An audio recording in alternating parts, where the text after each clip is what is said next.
Один выстрел. Не промахнись. Давай. Тихо, эй! Выспайся.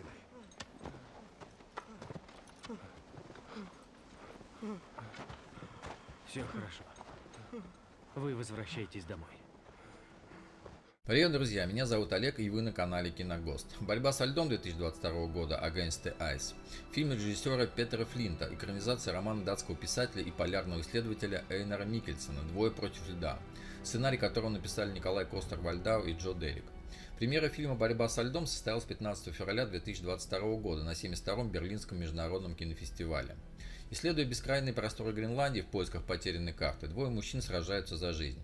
История картины «Борьба со льдом» основана на реальных событиях датской полярной экспедиции 1909 года.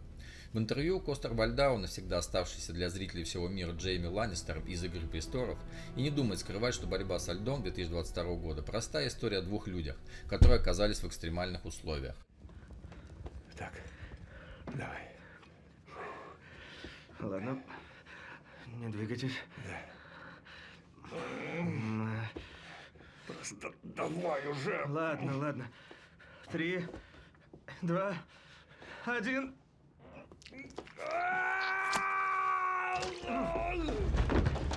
Фильм «Борьба со льдом», актеры и роли. Николай Костер-Вальдау, капитан Эйнар Миккельсен, полярные исследователи. Джо Коул, Ивер Иверсен, судовой механик из Рейкьявика. Чарльз Дэнс, министр Нильс Нейергард. Хейда Рид, Ная Хольм, жена капитана Миккельсена. Это Кросли.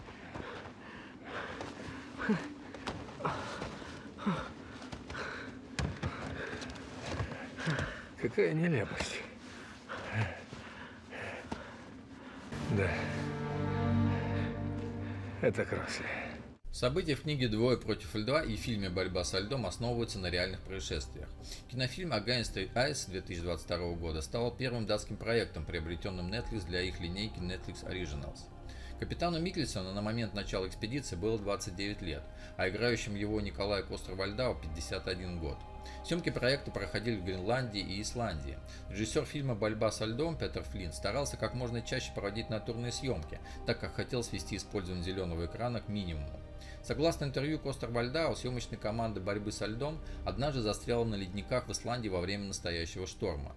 Николай Костер-Вальдау и Чарльз Дэнс ранее уже снимались вместе в одном проекте. Они исполнили роли отца и сына Ланнистера в сериале «Игра престолов». В реальности в основной поход отправилось 5 человек из экспедиции, а не двое, как показано в фильме «Борьба со льдом» 2022 года. Другое дело, что Миккельсен, увидев, что поход обещает быть необычайно протяженным как по времени, так и по дальности, сам лично отослал 3 обратно, чтобы оставить побольше провианта на 2 оставшихся участников. И никого ни о каких одолжениях он при этом не просил, равно как никому и не приказывал. Гренландия едина. У Штатов нет прав. Дания будет тебе благодарна, Ивер Иверсен. Стоит отпраздновать. Разогревай свой суп.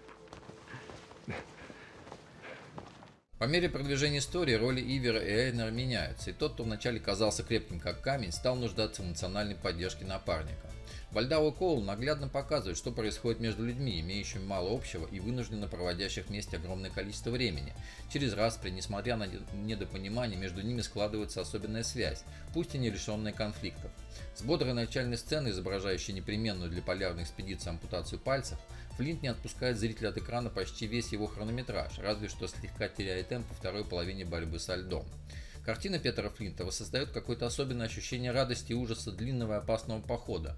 Тут удачным ходом стали периодические титры, сообщающие с большим интервалом, какой день в дороге героев Костер-Вальдау и Джо Коула мы наблюдаем, и рассказывает яркую историю, основанную на реальных событиях.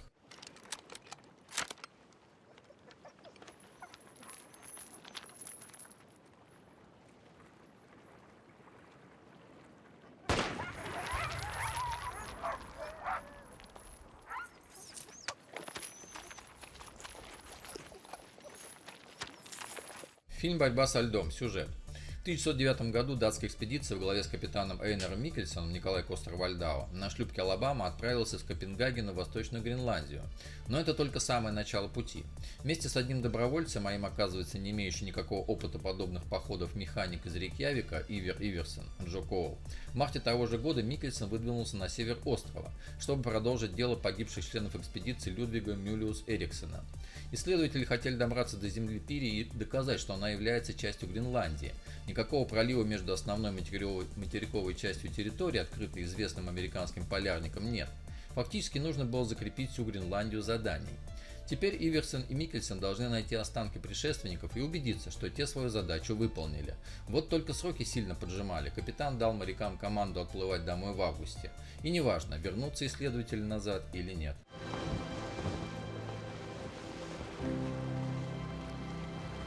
Я так сильно по тебе скучала.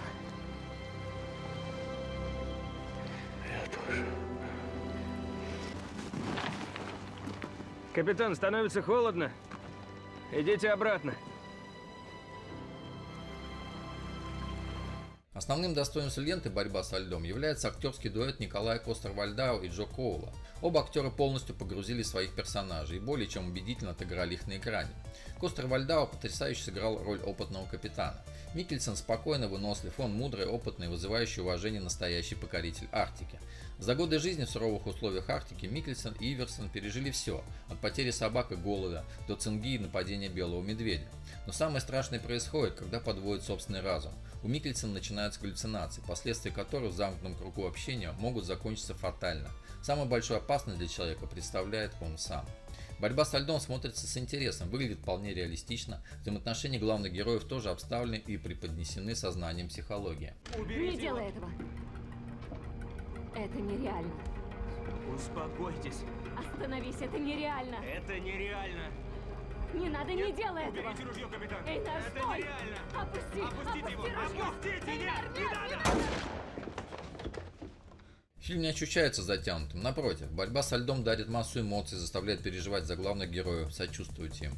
Фильм «Борьба со льдом» – цельное драматическое произведение, которое не ставит себе цель развлечь зрителя обилием динамичных и зрелищных экшн-сцен. Вместо этого акцент сделан на мощной драматургии, которая отлично выдержана на камерных сценах взаимоотношений двух главных героев – Джо Коула и Костера Вальдау.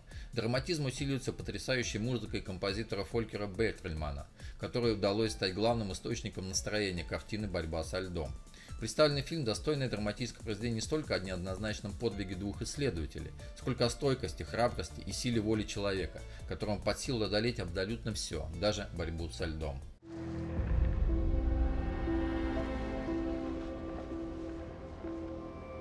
Его последние слова в дневнике и карта – это все, что осталось.